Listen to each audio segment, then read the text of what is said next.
Welcome, everyone, and thank you for joining us today. My name is Gina Smarecki, and I'm the events manager at Nuspire. I will be your host for today's live session. Today's webinar is always a popular topic as we look at Nuspire's threat findings from last quarter and compared to the previous quarter. We're excited to share insights on the current trends in cybercrime. We do have our full threat landscape report available on our website for you. So I'll go ahead and share that link in the chat box now to everyone. You can go ahead and take a look at that. So I hope everyone's enjoying your summer. We're going to try to make it even better and give away a JBL Clip waterproof speaker to one lucky attendee today. So make sure you watch your email. I'll be notifying the winner in the coming days for that. If you have any questions during our presentation, please submit them in the Q&A tab on the bottom of your screen. Also, there's a different chat for the tab for the chat. So go ahead and feel free to use the chat tab and let us know where you're joining in from today. So everyone will also receive a follow-up email with a link to watch the recording of this session. So don't worry about having to write anything down. And at this time, it's my great pleasure to introduce you to our speakers today, Josh Smith and Justin Hurd.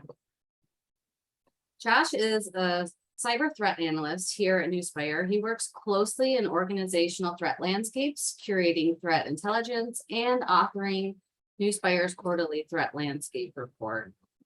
He's currently pursuing his master's degree in cybersecurity technology. And previously, he served with the U.S. Navy as an operations specialist with 14 years of experience. He's been quoted in Forbes, DSO Online, Channel Futures, Dark Reading, and others. And Justin Hurd is our manager of threat intelligence. He works to develop and deliver intelligence here at Nuspire. He has over 13 years of experience in cybersecurity and has developed methodologies and tools for industry-based threat modeling. Justin previously worked 6 years for a defense contractor as a security engineer and network administrator. So now I'll turn it over to Josh and Justin. Thank you so much. Thank you everyone for joining us today for wherever you're checking in the world. Good morning, good afternoon, good evening.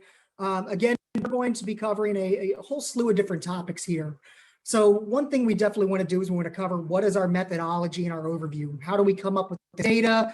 What do we do? How do we process it? Once Justin covers that, we're going to jump over into going through our different data sets. We have 3 particular data sets that we take a look at. That's our malware, our botnet, and our exploit data. Then at the end of each section, when I'm done talking about those, Justin will wrap it up with a nice bow talking about different mitigations and proactive measures you can take about those. Ultimately, then we want to also kind of circle around. We just started this last quarter, but we wanted to start highlighting some different industries and kind of focus through, give them a little bit of love. So this particular quarter, we're taking a look at the manufacturing industry. And then after that, we'll wrap everything up again, go back over a big group of conclusions and recommendations. Justin, I'll turn it over to you. Thank you, Josh. Thank you, Gina, for the introduction. Welcome, everyone, and thank you for joining. This is the part where I kind of talk about how we collect the threat intel and how we ultimately bring it to you, which is the last bullet here of dissemination. One thing that's not mentioned here that I'd like to mention is planning. And this goes, not just for the quarterly threat report, but for threat intel in general. It's very important for you to have a plan, understand what the stakeholders need, and deliver that in the format that they need it in order to process it for their particular area. From there, so once you have a plan, we're going to gather. This closely relates to the threat intelligence process where it's collect. We're gathering all that intelligence today for this particular document we have here. A lot of our information is collected from devices, sandboxes, tickets and incidents that we've worked, and also some third-party tools to bring that all together and ultimately start processing, which is where we're figuring out what's good, what's bad, what we can clean up. We use a lot of that data today, and even in Nuspire, to be able to detect different pieces of malware or attack tactics, And so we'll talk about things like botnets and the IPs and some of the atomic indicators that are associated with those. We evaluate that intelligence that we have before we send it over to you. And then we disseminate it, which is, like I mentioned before, this process. The last part here is feedback, which isn't listed here as well, but that's the last part of the threat intelligence process. And so any feedback we can get on the information that we're providing, we definitely appreciate. And that goes not just for the quarterly threat report, but for a threat intelligence program as a whole. Move forward, jump into our first section here, malware. So we detected over 4 million different detections during Q2. This activity was actually about a 28% increase when we compare that against our Q1 numbers. Saw roughly over 1,000 different variants and broke down to roughly about 50,000 detections per day. Then we want to take a look what our top 5 different malware events were. Historically, we've seen a lot of what we call VBA agent activity, which has almost historically been our top offender. It's not even within the top 5 anymore. We'll get into it here in just a minute of why. But what we did see kind of jump up and take over is coin miners. If you're not familiar with those, we'll jump into them just in a moment too. And then other than that, we saw a bunch of different types of malicious office documents and variants of those. So VBA agents, a lot of big news has kind of come up through these, specifically during Q1, and now we're seeing a lot of the results of those Q1 announcements here in Q2. So VBA agent activity has dramatically dropped since Microsoft announced in Q1 they were going to be blocking by default. If you're not familiar with what these are, these would be those Excel files or the Word documents you would get.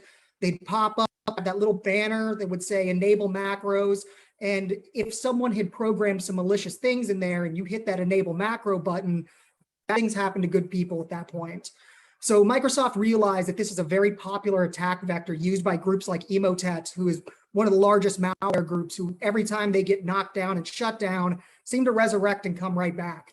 So Microsoft took this proactive measure to make it much, much harder for someone to actually enable those macros. And instead of that easy to click bar, you now have to actually go into it. You have to right click it, go into the properties, enable macros, and they warn you 1,000 times along the way that this is a really bad idea if you don't know what this is. So after that, these threat actors have had to shift their tactics. So some of the things we've started to see specifically with Emotet, it started moving into using .lnk files. Those are your shortcut icons, basically. And inside there, they're changing the property of, while it may look like a PDF image, when you double click and execute that shortcut, it's running PowerShell scripts or other malicious activity, reaching out, downloading those malicious payloads and introducing them into the environment. What do we learn from this ultimately? Threat actors are going to evolve. They always will evolve. If the easy low-hanging fruit's taken from them, they're going to jump to the next thing. So phishing is still one of the most primary attack vectors for almost every threat actor out there. And not only just the .lnk files to keep an eye on, we've also seen a big shift over into JavaScript, a lot of different files like that coming through. Jumping over and looking at CoinMiner. So CoinMiner is actually a cryptocurrency mining malware. Its goal is to get onto a machine and remain as quiet as possible. It's not trying to draw a lot of attention. It wants to sit there and leech the resources off of a system. It wants to take that CPU and GPU and use it for mining cryptocurrencies. It can be very symptomatic and problematic for a user, though, because their computer will become very sluggish and slow as all the computer's resources are being eaten up for this. Their goal is to avoid detection, as well as to go ahead and kind of spread through the network if they can and get the entire network if they can to start mining this money for them. So CoinMiner themselves has been known to use exploits as old as Double Pulsar, which in 2017 was the big thing that was pushed for WannaCry ransomware. We'll get into that when we get into the exploit section. There's kind of some really cool correlation between the activity with CoinMiner and then what we saw this quarter with Double Pulsar. So here for the mitigation and responses, one of the things that were great, that the Microsoft change, great mitigation, to help its users out. And so we hope to see some more activity where vendors are taking, some actions to help mitigate some of these threats where possible. So it's pretty easy lift for them to disable that and just add an extra few steps in order for, an attacker to exploit that particular vulnerability or exploit that user. Endpoint protection platforms are a great way to mitigate malware, not just from a signature standpoint, but from the tactics and techniques that an attacker would use in order to get to a certain point. So if there is not a hash or something that associates that particular malware, you can try to detect the different techniques that lead to further, things that are further down the kill chain, which is, where the exploitation and impact to the environment happen. Network segregation is always great. You only need access to the things you need to do your job, and keeping those critical assets separate from non-critical assets, and then having ways to monitor that traffic through a SIM or log correlation through another platform. And then ultimately, cybersecurity awareness. We've heard it 1,000 times, but it is a very good way to mitigate attacks. Phishing, internal phishing campaigns, or training that you can give your users, or just information on the threat landscape. What are attackers using today? Those can come through things like newsletters or things of that nature. But those are just some great ways to help mitigate malware, and some tools that we can use to help that mitigation. We jump over into our botnet section. Activity when it came against Q1 actually doubled. We had just a little over 100% activity. 39 unique botnets were detected and saw just shy of 20,000 detections per day. As we look at our top 5, the Andromeda botnet is typically one of the ones we see always kind of residing at the top, but there was a really big surge of Torpig MeBrute botnet, which we'll jump into here in just a couple slides. But because of that big surge of activity from these folks, that's why we saw some really large increase in numbers this quarter. One of the other ones we wanted to talk about is the StrawRat botnet. It's maintained its tempo during Q2, and why I wanted to bring it back up is they had some very targeted campaigns during Q1 that we've seen continue as we roll into Q2. Microsoft tweeted out in May that they witnessed a huge, massive email campaign, and the levels of activity that we saw synced with Microsoft is also seen there too. These folks typically take advantage of seasonal events. They're looking at things like tax season and structuring their lures around that, utilizing shipping notifications or invoices, really anything they can do to get someone to give a knee-jerk reaction and interact with their stuff. They commonly send out files as either .jar, .msi, or encrypted zip files. And they have multiple capabilities once they're deployed. They can steal information, they can have keystrokes, harvest credentials from your web browsers. It's particularly nasty. And then also, if they desire, they can use it to provide access to a ransomware gang to allow them to deploy. So looking at the Torpig MeBrute botnet, again, we saw a big surge of activity near the end of Q2. This activity is one of the reasons why our botnet numbers jumped up so high compared against Q1. It's a banking Trojan that is looking specifically at your browsers for people that have saved payment information within them, take that information out, and then can sell it on the dark web. It's particularly difficult to remove from machines as it actually infects the master boot record of a device. And it provides a backdoor for threat actors, just as we see with StrawRat, where it allows them to do additional things. They can sell that access, or they can deploy additional malware if they desire to. Typically, we've seen this kind of activity from Torpig come and go in waves. Like we see a big surge like this at the end of the quarter. I kind of expect to see them pretty quiet at the beginning of Q3, if not the majority of Q3. And then we may just see one big surge again. They seem to be these real kind of targeted campaigns.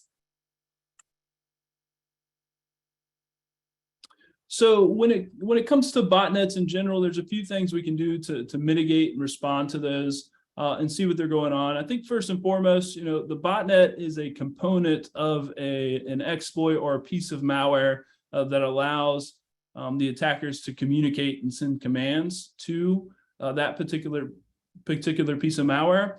So one thing that we can do is we can capture that communication and that talking between the malware and the threat actor and search for those indicators. And so that's kind of where the threat hunting piece comes in.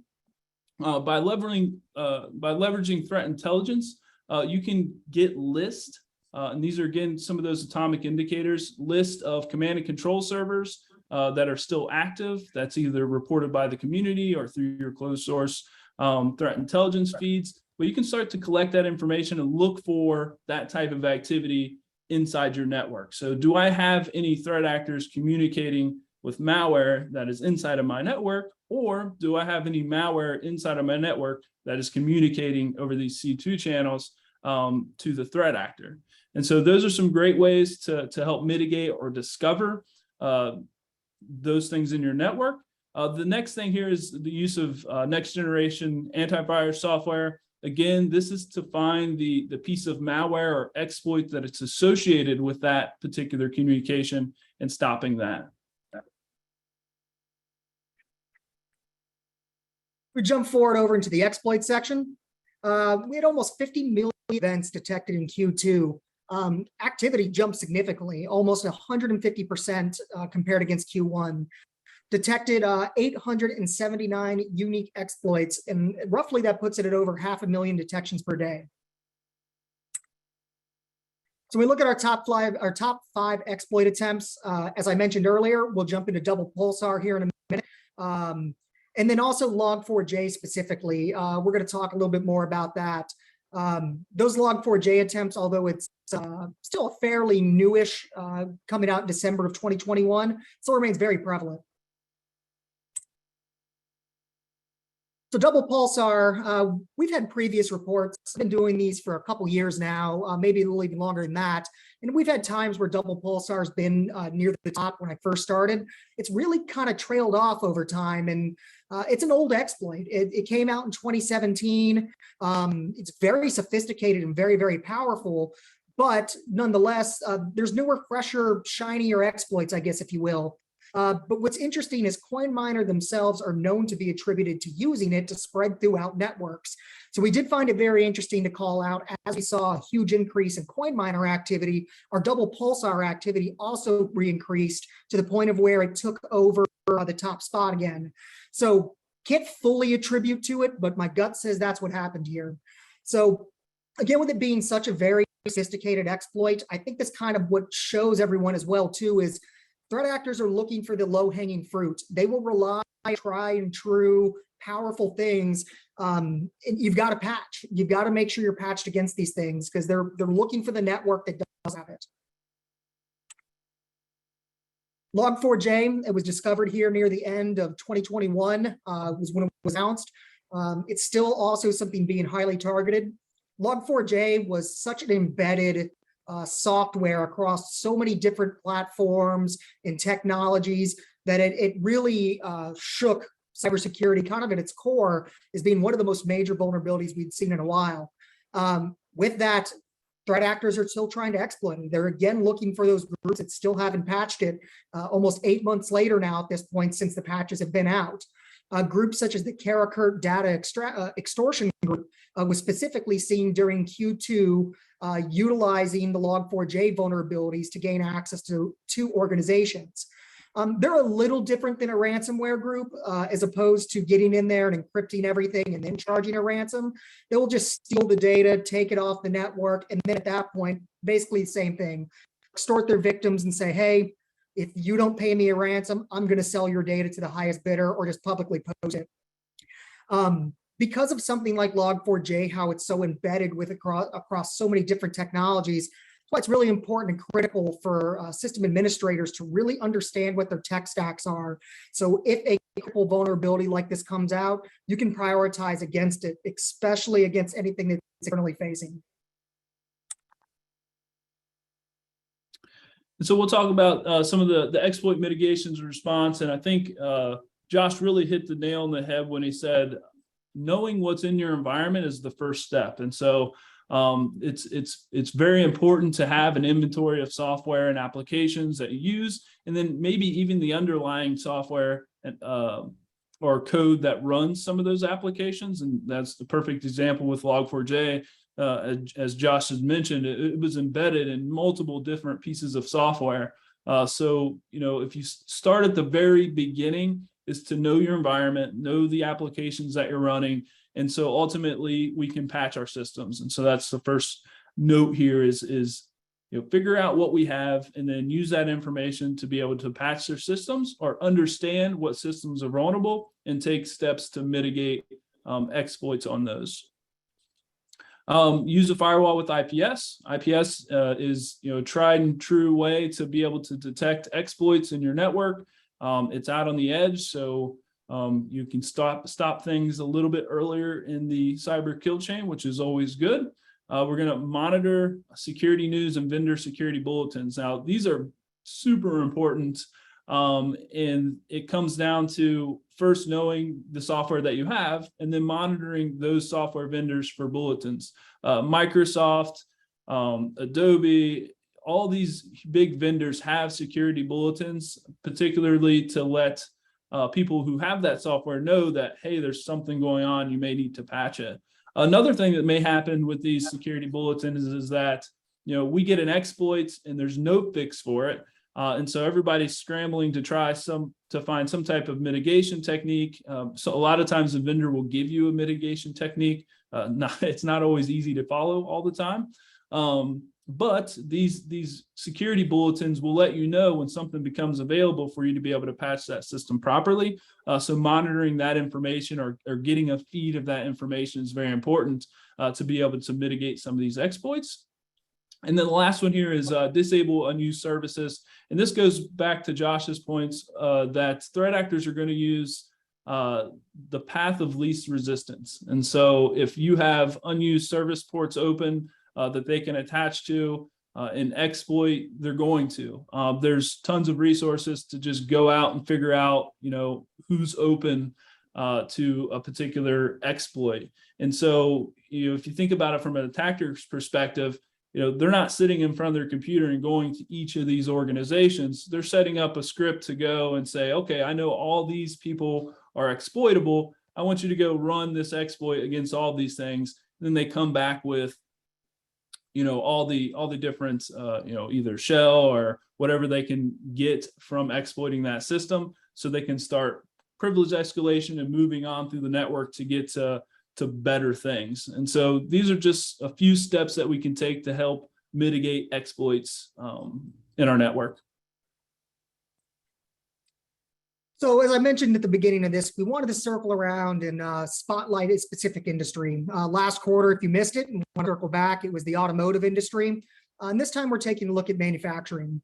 So according to some reporting from IBM, taking a look at 2021 as a whole, manufacturing actually became the world's most attacked industry vertical. It overtook finance and insurance. And I think one of the reasons why is ransomware gangs and threat actors in general know that manufacturing shutdowns are extremely costly and disruptive, especially across the supply chains of the world. And so because of this, these organizations may be more quick to pay out a ransom to basically get things up and running again. Not only that, but manufacturing organizations often have intellectual property. And if this intellectual property can be stolen, it can be leveraged and sold, or it can just be straight up used by a nation state competitor. There's numerous different things that they can do with it. So two particular groups that we wanted to call out and talk about is the first one being Lockbit. While Lockbit's not a traditionally recognized advanced persistent threat group, they are still a very, very powerful threat against the manufacturing industry and as well as other industries too. They are the most active ransomware gang currently. They've developed numerous versions of their ransomware. They're up to Lockbit 3.0 now at this point.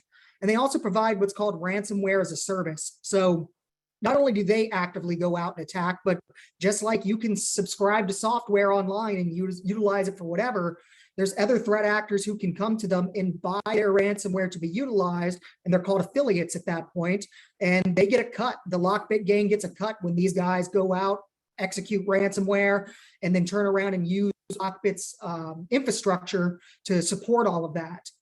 Ultimately, these folks are very opportunistic in their attacks, and just like Justin said, they like the path of least resistance, the low-hanging fruit. They will scan the internet and open port with the open vulnerability, and that's the direction they're going to go. Very seldomly is it ever a targeted attack against a specific organization more than it is just there was a vulnerability they could exploit. They do launch all kinds of different phishing campaigns. They've purchased stolen credentials from other threat actors. They've also purchased access from other threat actors. As I circle back to the botnet section, that's something that if they've introduced their botnet network, they can sell that access over to Lockbit to allow them to deploy ransomware at that point. Ultimately, it is definitely a very major threat, not only to manufacturing, but again, to really all organizations. The next one we want to speak about here is APT-18, also known as Dynamite Panda.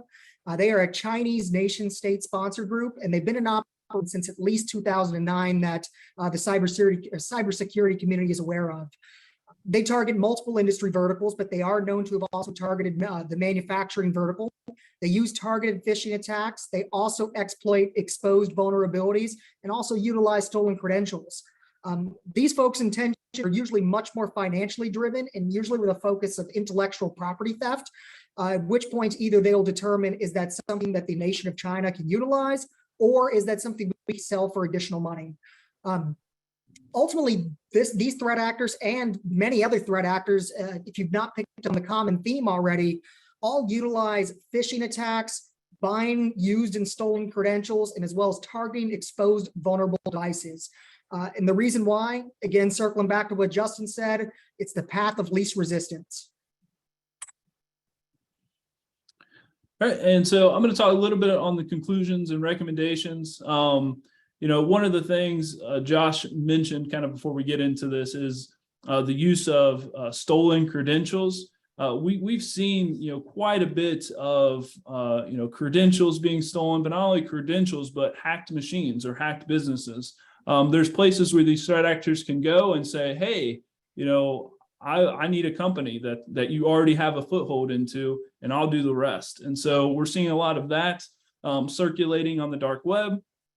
And so that's another source that we can kind of lean on from a threat intelligence standpoint, is understanding, what the chatter is on the internet. Is it or on the dark web? Is it around exploits? Is it around particular company? Is it around particular threat actor? Because, at the end of the day, I would say the majority of motivation for these threat actors or their persona is for financial gain. And so, if you think about that from your perspective, the things that are going to give them the most money are super impactful to our organizations and to our companies, because, we probably wouldn't pay if they weren't.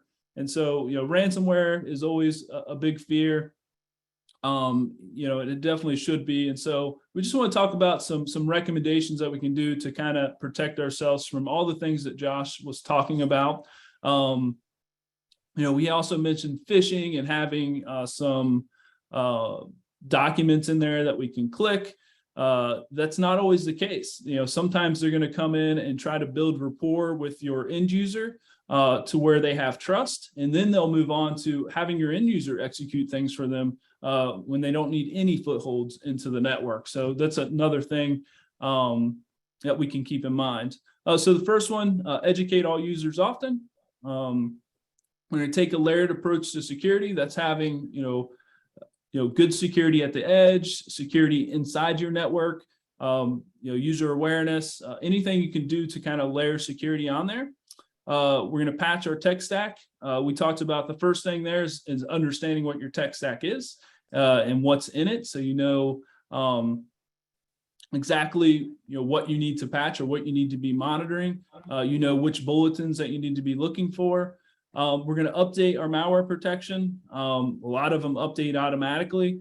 We just want to make sure that's configured. One of the techniques of attackers sometimes is just to disable it. So even monitoring if malware protection is disabled is something that can tip you off that, hey, there may be something going on here before we actually have a full-blown incident. And then segregating those higher risk devices. And this changes from organization to organization. What is your most prized possession? If you identify, if this went down, it would be really bad. And this would be the worst, and kind of prioritize those things. You can increase visibility on those devices. You can increase your mitigation, techniques or mitigation that you can put towards those devices. And so understanding what those high risk devices are very important as well.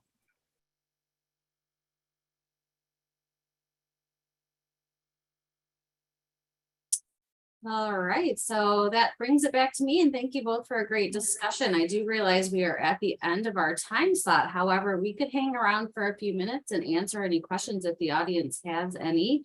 Go ahead and type them into the Q&A tab if you have any questions. But at this time, I'd like to quickly mention our next couple webinars. I'm super excited to share that later this month on the 31st, we'll be revealing a glimpse of our annual study before it gets published. This is a proprietary study we recently completed on current cybersecurity and IT buying trends. So I'll go ahead and share that link in the chat box if anyone is interested in joining us there. And then next month, we're doing a really exciting webinar with our partner Fortinet and featuring IDC on what is currently driving MDR adoption. So watch your email for an invite on that one. Like I mentioned earlier, the full threat report is available on our website, which is posted at the top of the chat box. And if anyone has any questions, we'll give it a second for that. So our first question is, why does it seem that most threat actor groups all use the same types of attacks? I think one of the reasons why we see it is because it works ultimately. As we talk about, we've kind of said it a few different times now with like the path of least resistance, that's typically phishing and an exposed vulnerability. Phishing specifically too, you can spray out tons and millions of phishing emails, and you just have to wait for the one organization to fall victim to that. So it's very low effort for very high reward, and that's the perfect storm of what a threat actor loves. Low effort, high reward on it, and phishing just checks that box. So that's why I think we see so much of that, and that as well as the exposed vulnerabilities. They know it's a race once a vulnerability has been announced, and that it's not as it's very easy for us to say, patch your stuff, but there's organizational downtime that may have to come from that. There's a delicate balance between when you can get that into your patching cycle, and the threat actors know that, so they like to prey on that gap, that time frame there, immediately pounce on those things. Thank you, Josh. And I see one more question here. In your opinion, what is the #1 threat against companies today? In my opinion, I probably think here ransomware, without a doubt. If we talk about a specific tactic, just like I said, phishing is definitely probably the most prevalent way that an attack's going to be launched. But when it comes to all these different nation state groups and some of the different headlines you may see out there, what do I think that the average organization's actually going to face? Somewhere I think it's very uncommon to see any form of an ideological attack or anything, unless the nature of your work would draw that kind of ire. But for the standard, small, medium business, even most enterprises, unless they're looking for some kind of particular intellectual property from you, you're likely going to be targeted by some ransomware group. Those are going to be the ones that are financially driven and are going to strike. Great information. All right. Well, I don't see any questions, and we are over time here. So I appreciate everyone hanging around here. And if you have any questions, don't hesitate to email us at webinars@nuspire.com or just contact us through our website at nuspire.com. Any closing thoughts from either one of you, Josh or Justin? Nope. Thank you, everyone, for joining. I certainly appreciate your time, and hopefully we see you next quarter. Yep, same. Yeah, thank you, everyone.